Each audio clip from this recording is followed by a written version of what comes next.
Okay, Bitcoin forming rising wedge sa daily time frame.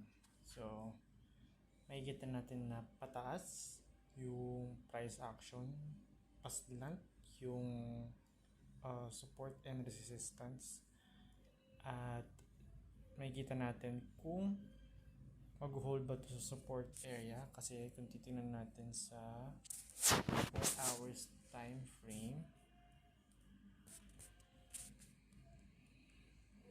ayan siya. So, kung bababa pa yung price, pupunta siya dito sa minor support around 93,000 to 92,500. So, makikita natin yan pupunta dyan kapag bumaba pa yung price. Pero, kapag nag-bounce yung price sa support area na to, pwede siya mapunta ng 100,000. 99,000 to 100,000. So, dasal-dasal. Kasi, kumbaga, kapag bumasag ito pababa, most likely, mag-aabang na naman tayo ng magandang balita para mag-pump. Okay, so dito, makikita nyo dito sa baba, sa may MACD.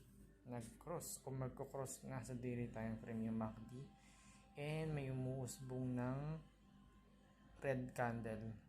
Dito naman sa RSI, nag-cross na din. Hindi na sa taas ng 80. Kaso, nataas pa rin na part siya kaso nag-cross na. So, daily time frame, somehow bearish.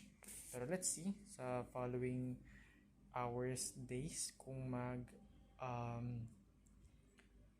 kung babagsak to or tataas. So, most likely, bearish siya sa daily time frame. So, yeah.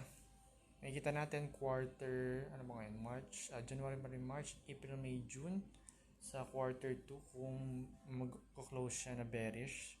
Pero sabi ng mga analysts, quarter 3, quarter 4 ang golden times ni Bitcoin. So, sana nga mangyari. So, yun lang for today. Peace out.